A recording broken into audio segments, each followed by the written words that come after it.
पूज्याय राघवेन्द्राय सत्यधर्मरताय च भजतां कल्पवृक्षाय नमतां ಕಾಮಧೇನುವೆ.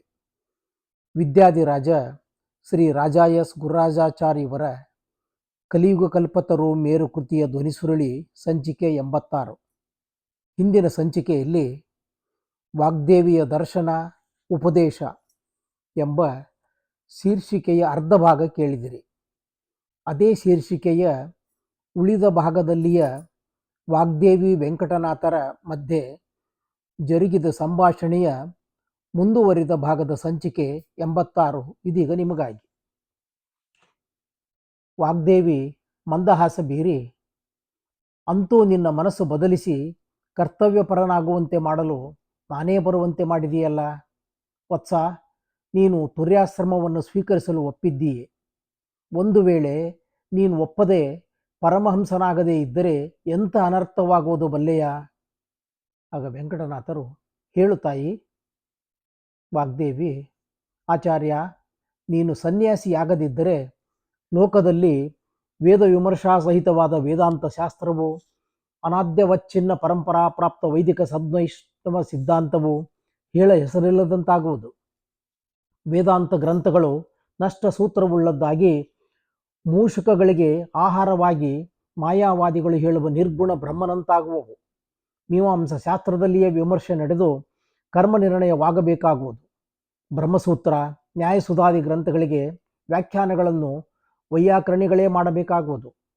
ಈವರೆಗೆ ಶ್ರೀಪಾದರಾಜ, ವ್ಯಾಸರಾಜ, ವಿಜಯೇಂದ್ರ, ವಾದಿರಾಜ, ಸುಧೀಂದ್ರ ತೀರ್ಥರುಗಳು ರಾಜಾದಿರಾಜರ ಸಭೆಗಳಲ್ಲಿ ಶ್ರೀ ವಿಷ್ಣು ಸರ್ವೋತ್ತಮತ್ವ ಸಿದ್ಧಾಂತವನ್ನು ಸ್ಥಾಪಿಸಿ ಶ್ರೀ ಹರಿತತ್ವ ಕಥಾ ಪ್ರವಚನವನ್ನು ನಡೆಸಿಕೊಂಡು ಬಂದಿದ್ದಾರೆ. ನೀನು ತುರ್ಯಾಶ್ರಮಿಯಾಗಿ ಆ ಕಾರ್ಯ ಮಾಡದಿದ್ದರೆ ಮುಂದೆ ರಾಜ್ಯಸಭೆಗಳಲ್ಲಿ ಶಕ್ತಿ, ಸೂರ್ಯ, ಸುಬ್ರಹ್ಮಣ್ಯ, ವಿನಾಯಕ, ಇಂದ್ರ ಮತ್ತು ರುದ್ರದೇವರ ಸರ್ವೋತ್ತಮತ್ವ ಪ್ರತಿಪಾದನೆಯೇ ನೆರವೇರುವಂತಾಗುವುದು. ಇದಕ್ಕಿಂತ ದುಃಖಾಸ್ಪದ ವಿಚಾರ ಬೇರಾವುದಿದೆ? ಈಗ ಎಲ್ಲೆಡೆ ಮಠಮಂದಿರಗಳು ವೇದ ಘೋಷಗಳಿಂದ ಶೋಭಿಸುತ್ತಿವೆ. ಮುಂದೆ ಆ ಮಠಮಂದಿರಗಳು ನರಿಗಳ ಕಾರಾಗಾರವಾಗುವವು. ಪರಿಶುದ್ಧ ಪಾಠಗಳಿಂದ ಶೋಭಿಸುವ ವೇದಾಂತ ಗ್ರಂಥಗಳು ಅಸ್ತವ್ಯಸ್ತ ಪತ್ರಗಳಾಗಿ ಕ್ರಿಮಿಕೀಟಕಗಳಿಂದ ನುಸಿ ಹಿಡಿದು ನಾಶವಾಗುವವು. ಆಚಾರ್ಯ, ನೀನು ಯತಿಯಾಗದಿದ್ದರೆ ಈವರೆಗೆ ಕರ್ಮಶೀಲರು, ಆಚಾರ್ಯರು ಆದ ಗುರುಗಳ ಮಠಗಳಲ್ಲಿರುವ ಈ ವೇದಿಕೆಗಳು ಜನಸಂಚಾರರಹಿತವಾಗಿ ಪಕ್ಷಿಗಳ ಆವಾಸ ಸ್ಥಾನವಾಗಿ ಅವುಗಳ ಕಿರುಚಾಟವೇ ಸತ್ಯತ್ವ ಮಿಥ್ಯಾತ್ವ ವಿಚಾರವಾದವೆಂದು ತಿಳಿಯಬೇಕಾಗಿ ಬರುವುದು. ಗುರುಗಳು ಅರ್ಚಿಸುವ ದೇವತಾ ಮಂದಿರಗಳು ಈಗ ದೀಪಗಳ ಜ್ವಾಲೆಯಿಂದ ಬೆಳಗುತ್ತಿವೆ. ಮುಂದೆ ಅವು ಗೂಬೆಗಳ ವಾಸಸ್ಥಾನವಾಗಿ ಸೂರ್ಯ ಪ್ರಕಾಶರಹಿತವಾಗಿ ಪಂಡಿತರ ದರ್ಶನಕ್ಕೆ ಅನರ್ಹವಾಗುವವು. ಈಗ ಗುರುಗಳ ಪೂಜಾ ಮಂದಿರಗಳು ದಶಾಂಗ ಧೂಪಗಳಿಂದ ಬೆಳಗುವ ದೀಪಗಳ ಕಾಂತಿಯಿಂದ ಶೋಭಿಸುತ್ತಿವೆ.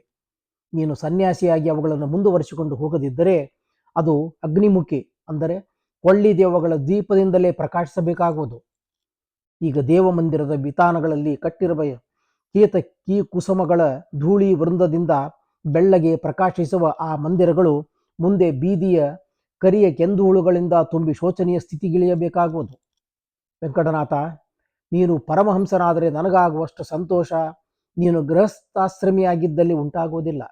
ಆದ್ದರಿಂದ ನೀನು ತುರ್ಯಾಶ್ರಮ ಸ್ವೀಕರಿಸಿ ಬರಲಿರುವ ಈ ಎಲ್ಲ ಅನರ್ಥಗಳನ್ನು ತಪ್ಪಿಸಿ ತತ್ವಜ್ಞಾನ ಪ್ರಸಾರ, ದೇವತಾರ್ಚನ, ಗ್ರಂಥರಚನೆ, ಲೋಕ ಕಲ್ಯಾಣಾದಿ ಮಹತ್ಕಾರ್ಯ ಮಾಡುತ್ತಾ ಕೀರ್ತಿಶಾಲಿಯಾಗಿ ಬಾಳು. ವತ್ಸ ವೆಂಕಟನಾಥ, ನೀನು ಪರಮಹಂಸಾಶ್ರಮವನ್ನು ಸ್ವೀಕರಿಸಿ ಮಾಡಬೇಕಾದ ಕಾರ್ಯಗಳು ಅಗಾಧವಾಗಿವೆ. ನಿನ್ನಿಂದ ಜಗತ್ತಿನ ಜನತೆಯ ಸರ್ವಾಂಗೀಣ ಉನ್ನತಿಯಾಗಬೇಕಾಗಿದೆ. ವೈಷ್ಣವ ಸಿದ್ಧಾಂತವು ನಿಷ್ಕಂಟಕವಾಗಿ ಅಚಂದ್ರಾರ್ಕ ಸ್ಥಾಯಿಯಾಗಿ ನೆಲೆಗೊಳ್ಳಬೇಕಾಗಿದೆ. ಅದಕ್ಕಾಗಿ ಅಸಾಧಾರಣಗಳಾದ ವಿದ್ವತ್ಪೂರ್ಣ ಗ್ರಂಥಗಳ ರಚನೆಯಾಗಬೇಕಾಗಿದೆ. ನೀನು ವೇದಗಳಿಗೆ ದ್ವೈತ ಸಿದ್ಧಾಂತಪರವಾದ ಭಾಷ್ಯಗಳನ್ನು ರಚಿಸಬೇಕು. ಚಂದ್ರಿಕಾ, ತರ್ಕತಾಂಡವ, ನ್ಯಾಯಸುಧಾದಿ ಗ್ರಂಥಗಳಿಗೆ ಜಗನ್ಮಾನ್ಯ ವ್ಯಾಖ್ಯಾನಗಳನ್ನು ರಚಿಸಬೇಕಾಗಿದೆ. ಅದರಂತೆ ಶ್ರೀ ಮದಾಚಾರ್ಯರ ಭಾಷ್ಯ ಟೀಕೆಗಳಿಗೂ ಇತರ ವೈದಿಕ ವಾಂಗ್ಮಯಗಳಿಗೂ ವಿವರಣಾತ್ಮಕ ಪ್ರಬಂಧಗಳನ್ನು ರಚಿಸಿ ಸಿದ್ಧಾಂತವನ್ನು ಪೋಷಿಸಬೇಕಾಗಿದೆ. ಈ ಎಲ್ಲ ಕಾರ್ಯ ಮಾಡಲು ನಿನ್ನ ವಿನಃ ಸಮರ್ಥರು ಬೇರಾರೂ ಇಲ್ಲ, ಮುಂದೂ ಹುಟ್ಟಲಾರರು. ಆದ್ದರಿಂದ ನೀನು ಸದ್ಗ್ರಂಥ ರಚನೆ ಮಾಡಿ ವೇದಾಂತ ವಿದ್ಯಾಲಕ್ಷ್ಮಿಯಾದ ನನ್ನನ್ನು ಸಂರಕ್ಷಿಸದಿದ್ದರೆ ಸರ್ವಸ್ವವೂ ನಷ್ಟವಾಗುವುದು. ಇಷ್ಟು ಮಾತ್ರವಲ್ಲ, ಕೇಳು ಕುಮಾರ. ಈವರೆಗೂ ಶ್ರೀ ಹಂಸನಾಮಕ ಪರಮಾತ್ಮನ ಜ್ಞಾನ ಪರಂಪರೆ, ತತ್ವ, ಧರ್ಮ, ಸಂಸ್ಕೃತಿಗಳನ್ನು ಶ್ರೀ ಮದಾಚಾರ್ಯರಿಂದ ಆರಂಭಿಸಿ ನಿನ್ನ ಗುರು ಶ್ರೀ ಸುರೀಂದ್ರವರೆಗಿನ ಜ್ಞಾನಿಗಳು ಉಳಿಸಿ ಬೆಳೆಸಿಕೊಂಡು ಬಂದಿದ್ದಾರೆ. ಆದರೆ ಶತಶತಮಾನಗಳ ನಂತರದ ಈ ಭಾರತದ ಶೋಚನೀಯ ಸ್ಥಿತಿಯನ್ನು ನೆನೆದರೆ ನನ್ನ ಹೃದಯ ಕಂಪಿಸುವುದು. ಬರಬರುತ್ತಾ ಜ್ಞಾನದ ಮಟ್ಟ ಇಳಿದು ಮತ್ತೊಮ್ಮೆ ಬೇರೆ ರೂಪಗಳಿಂದ ಚಾರ್ವಾಕ, ಬೌದ್ಧ, ಜೈನಾದಿ ನಾಸ್ತಿಕರು ತಲೆ ಎತ್ತಿ ಭಾರತದ ಭವ್ಯ ವೈದಿಕ ಪರಂಪರೆಯ ಅಸ್ಥಿಭಾರವನ್ನೇ ಅಲುಗಾಡಿಸುವರು. ಜನರು ಸ್ವಾರ್ಥಿಗಳಾಗಿ ಪರಸ್ಪರ ದ್ವೇಷಾಸೂಯೆಗಳಿಂದ ಮದಿಸಿ ಉದರಂಭರಣವೇ ಜೀವಿತದ ಗುರಿ ಎಂದು ಭ್ರಮಿಸಿ ಅದರಲ್ಲಿ ತೊಳಲುತ್ತಾ ದೇವರು ಧರ್ಮಾದಿ ಅತೀಂದ್ರಿಯ ವಸ್ತುಗಳಲ್ಲಿ ನಂಬಿಕೆ ಮಾಯವಾಗಿ ಎಲ್ಲೆಡೆ ಅನಾಚಾರ, ಅತ್ಯಾಚಾರ, ಅಧರ್ಮ, ಅನ್ಯಾಯಗಳೇ ತಾಂಡವಿಸುವಂತಾಗುವುದು. ಅಂಥ ದುಸ್ಥಿತಿಯಲ್ಲೂ ಜನತೆಯನ್ನು ಸನ್ಮಾರ್ಗದತ್ತ ನಡೆಸುವ ಹೊಣೆ ಹೊತ್ತು ನೀನು ಭಾರತೀಯರನ್ನು ಸಲಹಬೇಕಾಗುವುದು. ವೆಂಕಟನಾಥ, ನೀನು ಅಗಾಧ ಮಹಿಮಾ ಪ್ರದರ್ಶನದಿಂದ ಭಗವಂತನ ಧರ್ಮಾದಿ ಅತೀಂದ್ರಿಯ ವಸ್ತುಗಳ ಅಸ್ತಿತ್ವವನ್ನು ಸ್ಥಾಪಿಸಿ ಭಾರತೀಯ ತತ್ವ, ಧರ್ಮ, ಸಂಸ್ಕೃತಿಗಳ ರಕ್ಷಣೆ ಮಾಡಿ ನಮ್ಮ ಭವ್ಯ ಪರಂಪರೆಯನ್ನು ಬೆಳಗಿಸಬೇಕಪ್ಪ. ಉದ್ಧಾರದ ದಾರಿಗಾಣದೆ ಬಳಲುವ ಜನರನ್ನು ಉದ್ಧರಿಸಿ ಶಾಂತಿ ಸಮಾಧಾನಗಳನ್ನಿತ್ತು ಇಷ್ಟಾರ್ಥ ಪ್ರದಾನ ಪೂರ್ವಕವಾಗಿ ಎಲ್ಲ ಸಜ್ಜನರಿಗೂ ಸನ್ಮಂಗಗಳನ್ನು ಕರುಣಿಸಬೇಕಾಗಿದೆ. ಹೆಚ್ಚೇನು ಕುಮಾರ, ಮನುಕುಲದ ಸರ್ವಾಂಗೀಣ ಅಭ್ಯುದಯ ಕಲ್ಯಾಣ ನಿನ್ನಿಂದಲೇ ನೆರವೇರಬೇಕಾಗಿದೆ. ಅದಕ್ಕಾಗಿಯೇ ನೀನು ಅವತರಿಸಿದ್ದೀಯೆ. ವೆಂಕಟನಾಥ, ಸನ್ಯಾಸಿಯಾಗುವುದು ನಿನ್ನ ಹಣಿಯಲ್ಲಿ ಬರೆದಿದೆ. ಅದರಂತೆ ನಿನ್ನ ಆಶ್ರಯದಲ್ಲಿ ನಿನಗೆ ವಶಳಾಗಿರುವುದು ನನ್ನ ಹಣಿಯಲ್ಲಿ ಬರೆದಿದೆ. ಅದನ್ನು ತಪ್ಪಿಸಲು ಯಾರಿಂದಲೂ ಸಾಧ್ಯವಿಲ್ಲ.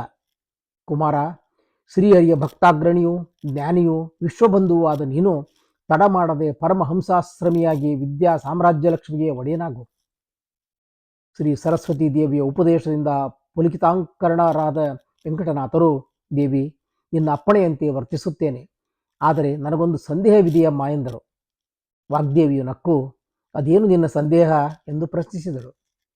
ವೆಂಕಟನಾಥ ನಕ್ಕು, ನಿನ್ನ ಕಾರ್ಯಸಾಧನೆಗಾಗಿ ನನ್ನನ್ನು ಸನ್ಯಾಸಿಯನ್ನಾಗಿ ಮಾಡಲು ಸನ್ಯಾಸಿಯಾಗುವುದು ನಿನ್ನ ಹಣಿಯಲ್ಲಿ ಬರೆದಿದೆ, ನಿನ್ನ ವಶದಲ್ಲಿರುವುದು ನನ್ನ ಹಣಿಯಲ್ಲಿ ಬರೆದಿದೆ ಎಂದು ಹೇಳುತ್ತಿರುವೆ. ನಿನ್ನ ಮಾತು ನಂಬಿ ಸನ್ಯಾಸಿಯಾದ ಮೇಲೆ ನೀನು ಬೇರೊಬ್ಬರಲ್ಲಿ ಆಸಕ್ತಳಾಗಿ ಅವರಲ್ಲಿ ಆಶ್ರಯವನ್ನು ನರಿಸಿ ನನ್ನ ಕೈ ಬಿಟ್ಟರೆ ಗತಿಯೇನು ತಾಯಿ? ಆಗ ವಾಗ್ದೇವಿ, ವೆಂಕಟನಾಥ, ನೀನು ಬಲು ಚಾಣಾಕ್ಷ. ನನ್ನಿಂದ ಪ್ರತಿಜ್ಞೆ ಮಾಡಿಸಬೇಕೆಂದಲ್ಲವೇ ಇಂತು ನುಡಿಯುತ್ತಿದ್ದೀಯೇ? ಆಗಲಿ ಕೇಳು ವತ್ಸ. ಆಶ್ರಯ ಪಡೆದು ನಿನ್ನಲ್ಲಿ ನೆಲೆಸಿ ನಿನ್ನ ವಶಳಾದ ಮೇಲೆ ನಿನ್ನನ್ನು ಒಂದು ಕ್ಷಣವೂ ಬಿಟ್ಟಿರಲಾರೆ ಮತ್ತು ಸ್ವಪ್ನದಲ್ಲಿಯೂ ಬೇರೊಬ್ಬ ಸನ್ಯಾಸಿಗಳನ್ನು ನೆನೆಸುವುದೂ ಇಲ್ಲ. ಈಗ ಸಂತೋಷವಾಯಿತೇ? ವೆಂಕಟನಾಥರು, ಪರಮಾನಂದವಾಯಿತು ಜನನಿ, ಧನ್ಯನಾದೆ. ನಿನ್ನಾಣತಿಯಂತೆಯೇ ನಡೆಯುತ್ತೇನೆ ಎಂದು ಭಿನ್ನವಿಸಿ ದೇವಿಗೆ ಸಾಷ್ಟಾಂಗ ಬೆರಗಿದರು. ಶ್ರೀ ಸರಸ್ವತಿ ದೇವಿಯು ಪುತ್ರ ವಾತ್ಸಲ್ಯದಿಂದ ವೆಂಕಟನಾಥನನ್ನು ಎಬ್ಬಿಸಿ, ಪಂಡಿತಾಗ್ರಣಿ ವತ್ಸ, ನಾನು ಸರ್ವದಾ ನಿನ್ನಲ್ಲಿ ನೆಲೆಸಿ ನಿನಗೆ ಅಸಾಧಾರಣ ವಿಜಯ ಕೀರ್ತಿಯನ್ನಿತ್ತು ಸಲಹುವೆನು. ನಿನಗೆ ಮಂಗಳವಾಗಲಿ ಎಂದು ಹೇಳಿ ವೆಂಕಟನಾಥರಿಗೆ ತನ್ನ ಮಂತ್ರವನ್ನು ಉಪದೇಶ ಮಾಡಿ ಆಶೀರ್ವದಿಸಿ ನೋಡುತ್ತಿರುವಂತೆಯೇ ವಿದ್ಯಾದೇವಿಯು ಅದೃಶ್ಯಳಾದಳು. ವಿದ್ಯಾಭಿಮಾನಿನಿಯಾದ ಸಾಕ್ಷಾತ್ ಸರಸ್ವತಿ ದೇವಿಯ ಪ್ರತ್ಯಕ್ಷ ದರ್ಶನ ಉಪದೇಶಾದಿಗಳಿಂದ ರೋಮಾಂಚಿತರಾದ ಆಚಾರ್ಯರ ಆವರೆಗಿನ ಮನೋದೌರ್ಬಲ್ಯ ಮಾಯವಾಗಿ ಕತ್ತಲು ಕಳೆದು ದಿವ್ಯ ಪ್ರಕಾಶದ ಬೆಂಬೆಳಕಿನಲ್ಲಿ ಮುಂದಿನ ಮಾರ್ಗ ಗೋಚರಿಸಿತು. ಆನಂದ ಬಾಷ್ಪ ಸುರಿಸುತ್ತಾ ವೆಂಕಟನಾಥರು, ದೇವಿ, ಅನುಗ್ರಹೀತನಾದೆ, ನಿನ್ನ ಆಜ್ಞೆಯಂತೆ ವರ್ತಿಸುತ್ತೇನೆ ಎಂದು ಮತ್ತೊಮ್ಮೆ ಮನದಲ್ಲೇ ವಿಜ್ಞಾಪಿಸಿದರು. ಇಷ್ಟಾಗುವುದರೊಳಗಾಗಿ ಅರುಣೋದಯವಾಯಿತು. ಭಾರತದ ಭಾಗ್ಯರವಿ ಇನ್ನೇನು ಉದಯಿಸಲಿರುವನೆಂದು ತಿಳಿಸಲೋ ಎಂಬಂತೆ ಭಗವಾನ್ ದಿನಮಣಿಯ ಭಂಗಿರಣಗಳು ಜಗತ್ತಿನ ಮೇಲೆ ಬಿದ್ದು ಸರ್ವರಿಗೂ ಆನಂದವನ್ನು ತಂದೀತು. ಆಚಾರ್ಯರು ಮಂಚದಿಂದ ಇಳಿದು ಹೊರಟರು. ಸ್ವಾಭಾವಿಕವಾಗಿ ಅವರ ದೃಷ್ಟಿ ಸರಸ್ವತಮ್ಮನವರತ್ತ ಹರಿಯಿತು. ಪಾಪ, ಮೈಮರೆತು ಮಲಗಿದ್ದಾರೆ. ಪತ್ನಿಯ ಮುಖವನ್ನು ನೋಡಿ ಆಚಾರ್ಯರ ಹೃದಯ ಕರಗಿ ನೀರಾಯಿತು. ಆಕೆಯ ಭವಿಷ್ಯವನ್ನು ನೆನೆದು ಅಪಾರ ಕಾರುಣ್ಯವುಂಟಾಯಿತು. ಮನದಲ್ಲಿಯೇ ಭಗವತ್ ಸಂಕಲ್ಪ ವಾಗ್ದೇವಿಯ ಆಜ್ಞೆ, ಕರ್ತವ್ಯದ ಕರೆಗಳಿಂದಾಗಿ ಜಗತ್ತಿನ ಕಲ್ಯಾಣಕ್ಕಾಗಿ ನಿನ್ನ ತ್ಯಾಗ ಅನಿವಾರ್ಯವಾಗಿದೆ, ಕ್ಷಮಿಸು ಸರಸ್ವತಿ ಎಂದುಕೊಂಡು ಹೊರ ನಡೆದರು. ಸ್ನಾನ ಸಂಧ್ಯಾದಿ ದೇವಾರ್ಚನಾದಿಗಳಲ್ಲಿ ಮಗ್ನರಾದರು. ಸರಸ್ವತಮ್ಮ ಇದ್ದಕ್ಕಿದ್ದಂತೆ ಎಚ್ಚರಗೊಂಡರು. ಮಂಚದ ಕಡೆ ದೃಷ್ಟಿ ಹರಿಸಿದರು. ಪತಿಗಳು ಶಯ್ಯೆಯಲ್ಲಿಲ್ಲ. ದಡಬಡಿಸಿ ಮೇಲೆದ್ದರು. ಪತಿದೇವರಾಗಲೇ ಎದ್ದು ಬಿಟ್ಟಿದ್ದಾರೆ. ಪ್ರತಿದಿನ ಅವರು ಹೇಳುವ ಮೊದಲೇ ಎಚ್ಚರಗೊಳ್ಳುತ್ತಿದ್ದ ನನಗೆ ಇಂದು ಹೀಗೇ ಕಾಯಿತು, ಎಂಥ ಅಪರಾಧವಾಯಿತು ಎಂದು ನೊಂದು ಮೈ ತೊಳೆದು ಮಡಿಯುಟ್ಟು ದೇವಗೃಹದತ್ತ ಬಂದರು. ಆಚಾರ್ಯರು ಆನ್ಯಕವನ್ನು ಮುಗಿಸಿ ದೇವರಿಗೆ ನಮಿಸಿ ಹೊರಬಂದರು. ಸರಸ್ವತಮ್ಮ ಪತಿಗೆ ನಮಿಸಿ, ಸ್ವಾಮಿ, ಇಂದು ತಿಳಿಯದಲೇ ನಿದ್ರೆಯಲ್ಲಿ ಮೈಮರೆತು ಅಪರಾಧ ಮಾಡಿದ್ದೇನೆ, ಕ್ಷಮಿಸಿ ಎಂದು ಪ್ರಾರ್ಥಿಸಿದರು. ವೆಂಕಟನಾಥರು ಮಂದಹಾಸ ಬೀರಿ, ಸರಸ್ವತಿ, ಒಂದು ದಿನ ತಡವಾಗಿ ಎಚ್ಚರವಾಯಿತೆಂದು ಏಕಿಂತು ಕಳವಳ ಪಡುವೆ?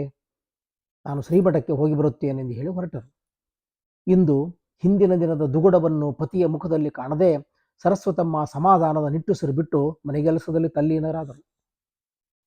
ವಿದ್ಯಾಮಠದಲ್ಲಿ ಪ್ರಾತಾನ್ನಿಕವನ್ನು ಮುಗಿಸಿ ಗ್ರಂಥಾವಲೋಕನ ಮಾಡುತ್ತಿದ್ದ ಶ್ರೀ ಸುಧೀಂದ್ರ ತೀರ್ಥರಲ್ಲಿಗೆ ಬಂದು ವೆಂಕಟನಾಥರು ನಮಸ್ಕರಿಸಿ, ಗುರುವರ್ಯ, ನಿನ್ನೆ ತಮ್ಮ ಆಜ್ಞೆ ಮೀರಿ ಉಪದೇಶವನ್ನು ನಿರ್ಲಕ್ಷಿಸಿ ಮನೆಗೆ ಹೊರಟು ಹೋದೆ. ನಿಮಗೆ ತುಂಬಾ ನೋವುಂಟು ಮಾಡಿದೆ, ಕ್ಷಮಿಸಬೇಕು ಎಂದು ಪ್ರಾರ್ಥಿಸಿದರು. ಆಚಾರ್ಯರ ಮನ ಪರಿವರ್ತನೆಯನ್ನು ಕಂಡು ಶ್ರೀ ಸುಧೀಂದ್ರರಿಗೆ ವಿಸ್ಮಯವಾಯಿತು. ಶ್ರೀಯವರು, ಆಚಾರ್ಯ, ನೀವು ಯಾವ ತಪ್ಪೂ ಮಾಡಿಲ್ಲ. ತಾರುಣ್ಯದಲ್ಲಿ ಅನುಕೂಲವಾದ ಸತಿಸುತರನ್ನು ಪಡೆದವರು ಸಂತಸದ ಜೀವನ ಮಾಡುತ್ತಿರುವವರಂತಲ್ಲೇ ಅಂತೆಯೇ ನೀವು ವರ್ತಿಸಿದ್ದೀರಿ. ವೇದಾಂತ ಸಾಮ್ರಾಜ್ಯಾಧಿಪತ್ಯದಂಥ ಮಹಾಪ್ರಲೋಭವು ನಿಮ್ಮ ಮನಸ್ಸನ್ನು ಚಲಿಸಲಿಲ್ಲ. ನಿಜವಾಗಿ ಹೇಳುವುದಾದರೆ ನೀವು ಧೀರರು, ಪ್ರಾಮಾಣಿಕರು, ನಿಸ್ಪೃಹರು. ನಮಗೇನೋ ಮನಸ್ಸಿನಲ್ಲಿ ಶ್ರೀ ಮೂಲರಾಮನ ಆಜ್ಞೆ ನೆರವೇರಿಸಲಾಗಲಿಲ್ಲವಲ್ಲ ಎಂದು ನೋವಾಯಿತು. ಶ್ರೀ ಹರಿವಾಯುಗಳ ಚಿತ್ತಕ್ಕೆ ವಿರುದ್ಧವಾಗಿ ಯಾರೇನೂ ಮಾಡಲು ಸಾಧ್ಯ ಹೇಳಿ ಎಂದರು. ಆಗ ವೆಂಕಟನಾಥರು, ನಿಜ ಮಹಾಸ್ವಾಮಿ, ಭಗವತ್ ಸಂಕಲ್ಪಕ್ಕೆ ವಿರುದ್ಧವಾಗಿ ಏನೂ ನಡೆಯಲಾರದು. ಸನ್ಯಾಸಿ ಆಗುವುದಿಲ್ಲವೆಂದು ಹಠ ಹಿಡಿದ ನನ್ನನ್ನು ಶ್ರೀಹರಿಚಿತ್ತ ಒಂದೇ ರಾತ್ರಿಯಲ್ಲಿ ಬದಲಿಸಿಬಿಟ್ಟಿದೆ. ಈಗ ನಾನು ತಮ್ಮ ಅಪ್ಪಣೆಯಂತೆ ತುರ್ಯಾಶ್ರಮ ಸ್ವೀಕರಿಸಲು ಸಿದ್ಧನಾಗಿದ್ದೇನೆ ಎಂದಾಗ ಆಶ್ಚರ್ಯನೆಂದು ತುಂದಿಲರಾಗಿ ಶ್ರೀ ಸುಧೀಂದ್ರರು, ಆಶ್ಚರ್ಯ, ನೀವೇನು ಹೇಳುತ್ತಿರುವಿರಿ? ಈ ಪರಿವರ್ತನೆ ಹೇಗಾಯಿತು ಎಂದು ಪ್ರಶ್ನಿಸಿದರು. ಆಗ ವೆಂಕಟನಾಥಾಚಾರ್ಯರು, ಹಿಂದಿನ ದಿನ ಮಠದಿಂದ ಹೊರಟಲಾಗಾಯಿತು. ತಾವು ಚಿಂತಾಕ್ರಾಂತರಾಗಿ ಊಟ ನಿದ್ರೆಗಳಿಲ್ಲದೆ ಕುಳಿತಿರುವಾಗ ಬೆಳಗಿನ ಜಾವ ನಡೆದ ಅದ್ಭುತ ಘಟನೆ. ಶ್ರೀ ಸರಸ್ವತೀ ದೇವಿ ಪ್ರತ್ಯಕ್ಷಳಾಗಿ ಆಶ್ರಯ ಬೇಡಿ ಸನ್ಯಾಸಿಯಾಗಲು ಉಪದೇಶಿಸಿ ಮಂತ್ರೋಪದೇಶ ಮಾಡಿ ಕಣ್ಮರೆಯಾಗುವವರೆಗಿನ ಎಲ್ಲ ವಿಚಾರಗಳನ್ನು ಗುರುಗಳಿಗೆ ನಿವೇದಿಸಿದರು. ಆಚಾರ್ಯರ ಮಾತು ಕೇಳಿ ರೋಮಾಂಚಿತವಾಗಿ ಆಶ್ಚರ್ಯಾನಂದ ಭರಿತರಾದ ಶ್ರೀಗಳವರು ದಿಗ್ಗನೆ ಮೇಲೆದ್ದು ವೆಂಕಟನಾಥರನ್ನು ಆಲಂಗಿಸಿ, ಆಹಾ, ನೀವೆಂಥ ಅದೃಷ್ಟಶಾಲಿಗಳು! ಸಾಕ್ಷಾತ್ ಭಾರತೀ ದೇವಿಯನ್ನು ಕಣ್ಣಾರೆ ಕಂಡ ಪುಣ್ಯವಂತರು. ಧನ್ಯ ಆಚಾರ್ಯ, ನೀವಿಂಥ ಯೋಗ್ಯತೆಯುಳ್ಳವರೆಂದು ತಿಳಿದು ಶ್ರೀ ಮೂಲರಾಮ, ವೇದವ್ಯಾಸ, ಸರ್ವಜ್ಞರುಗಳು, ಗುರುಪಾದರು ನೀವೇ ಈ ಮಹಾಪೀಠಕ್ಕೆ ಅರ್ಹರೆಂದು ಆಜ್ಞಾಪಿಸಿದ್ದು ಅಚ್ಚರಿಯೇನಲ್ಲ. ಸಂತೋಷ, ಪರಮ ಸಂತೋಷ. ಇಂದಿಗೆ ನಮ್ಮ ಚಿಂತೆಯ ಪರಿಹಾರವಾಯಿತು. ಆಚಾರ್ಯ, ತಂಜಾಪುರದಲ್ಲಿ ರಘುನಾಥ ಭೂಪಾಲನ ಆಸ್ಥಾನದಲ್ಲಿ ವೈಭವದಿಂದ ಪರಮಹಂಸಾಶ್ರಮ ಪ್ರದಾನ ಮಾಡುತ್ತೇವೆ. ಅದಕ್ಕೆ ಮೊದಲು ಚಿರಂಜೀವಿ ಲಕ್ಷ್ಮೀನಾರಾಯಣನಿಗೆ ನೀವು ಉಪನಯನವನ್ನು ನೆರವೇರಿಸಿರಿ. ಉಪನಯನದ ಸಮಸ್ತ ವ್ಯವಸ್ಥೆಯನ್ನು ಶ್ರೀಮಠದಿಂದ ಮಾಡಿಸುತ್ತೇವೆ. ಆಶ್ರಮದ ವಿಚಾರ ರಹಸ್ಯವಾಗಿರಲಿ. ನೀವು ಉಪನಯನ ಮಾಡಿ ತಂಜಾವೂರಿಗೆ ಹೊರಡುವವರೆಗೂ ಪತ್ನಿ ಪುತ್ರಾದಿಗಳೊಡನೆ ಮನೆಯಲ್ಲಿ ಆನಂದದಿಂದ ಕಾಲ ಕಳೆಯಿರಿ ಎಂದು ಆಜ್ಞಾಪಿಸಿ ಆಚಾರ್ಯರನ್ನು ಕಳಿಸಿಕೊಟ್ಟರು. ಮನೆಗೆ ಬಂದ ಆಚಾರ್ಯರ ಮುಖ ಉಲ್ಲಸಿತವಾಗಿತ್ತು. ಹಿಂದಿನ ದಿನದ ತಳಮಳ, ಚಿಂತೆ, ನೋವುಗಳಾವುದೂ ಅವರ ಮುಖದಲ್ಲಿ ಕಂಡು ಬರಲಿಲ್ಲ. ನಸುನಗುತ್ತಾ ಬಂದ ಪತಿಯನ್ನು ಕಂಡು ಸರಸ್ವತಮ್ಮನ ಹೃದಯ ಅರಳಿತು. ಆಚಾರ್ಯರು ಬಂದವರೇ, ಸರಸ್ವತಿ, ಒಂದು ಸಂತೋಷ ಸಂಗತಿ ಎಂದಾಗ ಸರಸ್ವತಮ್ಮ, ಅದೇನು ಸ್ವಾಮಿ ಅಂತ ಸಂತದ ಸಮಾಚಾರ ಎಂದು ಪ್ರಶ್ನಿಸಿದರು. ಆಚಾರ್ಯರು, ಕುಮಾರ ಲಕ್ಷ್ಮೀನಾರಾಯಣನಿಗೆ ಉಪನಯನ ಮಾಡುವಂತೆ ಗುರುಗಳು ಆಜ್ಞಾಪಿಸಿದ್ದಾರೆ ಎಂದರು. ಸರಸ್ವತಮ್ಮ ಸಂತೋಷದಿಂದ, ನಿಜ, ಅನೇಕ ವೇಳೆ ನಾನು ವಿಜ್ಞಾಪಿಸಿದ್ದೆ. ಈ ಮಂಗಳ ಕಾರ್ಯವನ್ನು ವೈಭವದಿಂದ ಆಚರಿಸಬೇಕು. ಸ್ವಾಮಿ, ನಮಗಿರುವವನೇ ಒಬ್ಬ ಮಗ ಅಲ್ಲವೇ ಎಂದರು. ಅನಂತರ ಪತಿ ಪತ್ನಿಯರು ಅದೇ ವಿಚಾರ ಮಾತನಾಡುತ್ತಿದ್ದರು. ಸರಸ್ವತಮ್ಮ ಸಡಗರದಿಂದ ಮನೆಗೆಲಸದಲ್ಲಿ ತೊಡಗಿದರು. ಇಲ್ಲಿಗೆ ಸಂಚಿಕೆ 86 ಮುಕ್ತಾಯ. ಲಕ್ಷ್ಮೀನಾರಾಯಣನ ಉಪನಯನ ಎಂಬ ಶೀರ್ಷಿಕೆಯೊಂದಿಗೆ ಮುಂದಿನ ಸಂಚಿಕೆ ಆರಂಭ. ಶ್ರೀಕೃಷ್ಣ ಅರ್ಪಣಮಸ್ತು.